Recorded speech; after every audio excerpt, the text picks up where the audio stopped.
And thank you all once again for tuning in to the virtual 2021 Celebration of the Arts. This segment, of course, we look back to the source of the artisans, of the practitioners, what makes them tick, what makes their art and their practice come alive. So we are very fortunate today to have from Mokokiawe, from Hilo to be exact, the kahu, the kalai pahu, or Keoni Turlade. Aloha and welcome, sir. Aloha. How are you this morning? Mai kai no. Nice. So the pahu, or the Hawaiian drums, are a very, very sacred part of Hawaii's culture. So we want to start off in a traditional way. And I know that when you come into the celebration of the arts and everybody chants their genealogy and does their oli, you have a certain one that is dedicated to the voice from the pahu. So would you start us off with the traditional Ai. oli? Mahalo nui.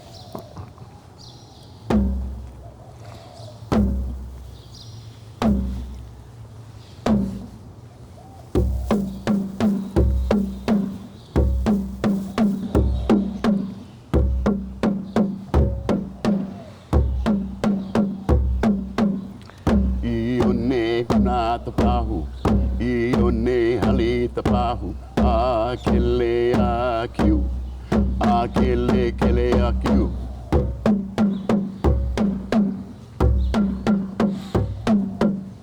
Mahina hina tapahu, mahina akata pahu, akele akiu, akele kele akiu.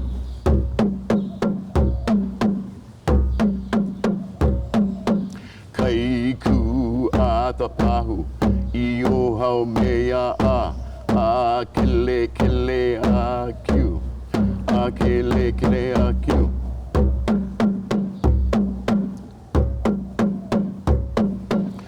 Tapahu, iyo hau mea a kele akiu, a kele kele akiu.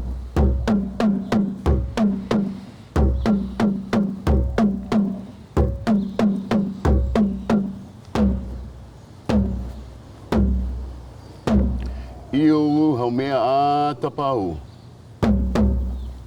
Mahalo nui. Mahalo. And those words were paying tribute to the pahu? Oh, to the pahu, and the maker of the pahu, and the future of the pahu. The future, nice.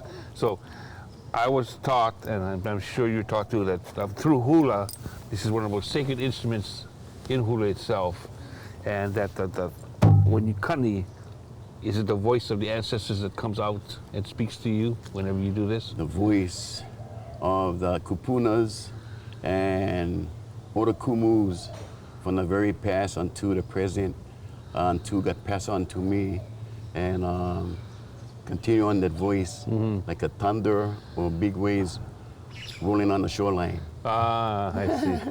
When did you start making this? Oh, well, you know, I've been in hula halas when I was younger. Music, entertainment, hula was always our life. As time went on, I got into the drum making. That's because of one kupuna, Wahine. She came to me one morning and she touched my chest over here and she told me, boy, make Hawaiian drums, you're Hawaiian. And I was kind of like, oh, the ha was inhaling so deep, and 5 minutes, 10 minutes thinking about that kupuna uhane. Oh, uhane. Yeah, it was on uhane. So what Keoni is referring to is that this is not a physical person that came to him and touched his heart. It was a spiritual person that came and touched his heart. And from the internal side saying, this is your koleana. And as I mentioned so many times, sometimes the kuleana chooses you rather than you choose the kuleana. Yes. So when that happens, Yes. you know you got to go forward. So you pay tribute to that wahine. That's incredible. I told myself I better be dedicated to this voice and be honored, because not all the time people get a uhane come to them. Oh yeah, absolutely. And speak, you know, and touch you. So I dedicated myself to looking for coconut trees. Not alive coconut trees, but dead coconut trees, so that trees can get life again to move on for the future. Correct. And the beauty of Hawaii. Yeah, we've had other artists come on, and we all agree that the launiu, the coconut tree, is probably one of the most valuable trees in all of Hawaii for canoe, for pahu, for medicine, and all kind of stuff. How long does it take you to make a drum, let's say this size? Well, in beginning of time, I would put, if you want it done in 1 week, yeah, in 1 week or 6 days, 7 days, you gotta dedicate yourself and put in like 14 to 16 hours a day or a little more. That's a quick timeline, 7 or 8 days for a pahu. Yes, yeah. So the big ones, I work like 8 hours, 9 hours a day, and then I put it on the side, work on smaller ones, and in between time, I try to finish the small ones before the big one. So just within time, big ones are always special because it's a ceremony drum. Right. And love to have ceremony drums done, but smaller drums is for hula. And you mentioned the different sizes. Now explain this drum to us, please. This is a puniu. So puniu, it's a little higher pitch sound, which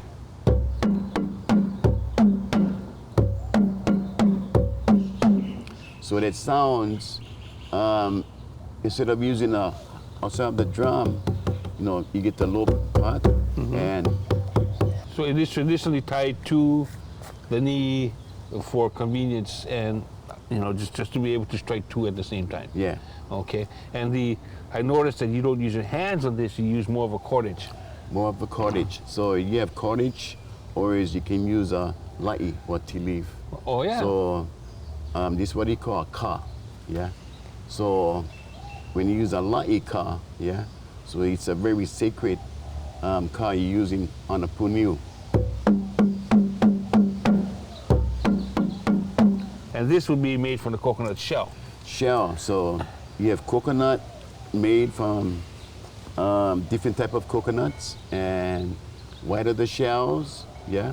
So you get big coconuts, but does the big coconut have a big shell in it, or a little shell? Using the different shells, it's what you have, that's what you got. So the tree is one thing, but the covering itself matters just as much, correct? Yes. Yes. So I know you were telling me earlier that this one is made from the skin of Mako. the mako shark. Mako sharks. Okay. Yes. Yeah. Traditional shark skin drums, when I look at the date, was dated back at the time 1100s. And even for this taller drum here that thankfully you gifted to our hotel, this is the underbelly of the tiger shark. And so it's a real rough texture.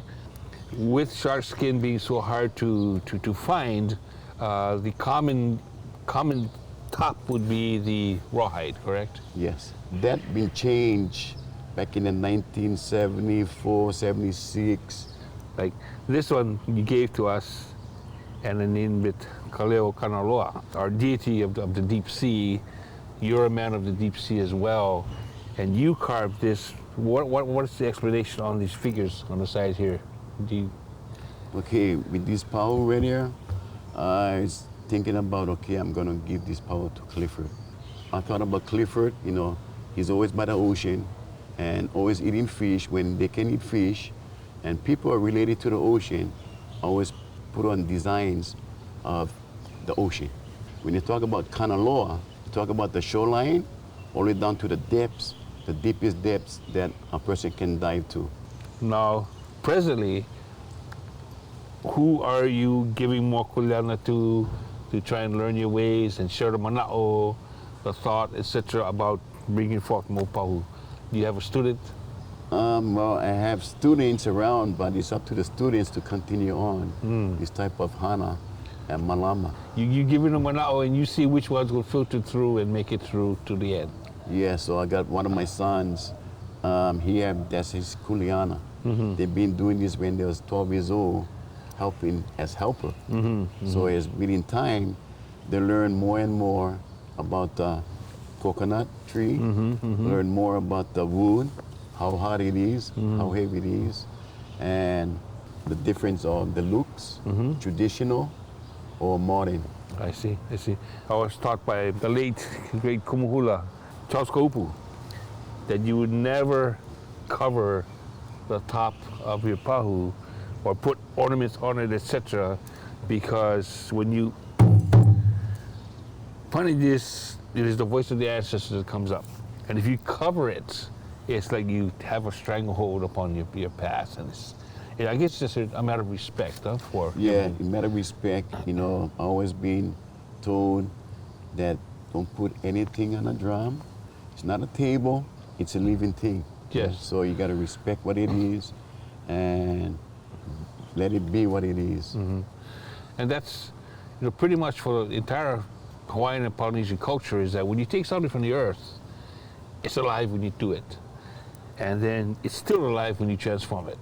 Like the coconut can go from the simple coconut shell to an apu, to a small drum, to a canoe, and then it lives again, correct? So yes. that's something that we respect. And well, you've done this for how many years now, you think? I've been doing them for many years. Yeah. Well, many years. I'm going to be 65, so I started maybe 15 or that age, and then I slowed down and I got back into it and slowed down, and then I really got back into it when that Uhani got to me. And in the meanwhile, you're still on the ocean paddling canoe, and I'm still out in the ocean having fun out there, and my life is out there. Well, I know that you're very, very happy in what you do. It's not a job for you. It is something that brings you back, gets your blood going. It's just because you come here, even when he comes here and he's not assigned to do anything, you're still in the lobby or you're still in your spot. You're still standing and you're still doing your thing and you're still interacting with people, and that's great. And that's why we have you come back to Celebration Arts every day, because you're a very, very unique soul, and that you're so dedicated to what you do. So I really thank you for coming all these years and sharing your talent with us. And we look forward to having you back here again, and again, and again, and again. And again, I love it because when Clifford called me up, I'm always open and ready to come. Because you know why? Because of being Hawaiian, doing something Hawaiian, and sharing something Hawaiian. Exactly. Thank you for helping us do this today. Ladies and gentlemen, on behalf of the Celebration of the Arts 2021, thanks again for tuning in. And please, tell your friends about it. Learn about the people behind the art. Learn about the practice behind the culture. Aloha no, aloha no. Aloha.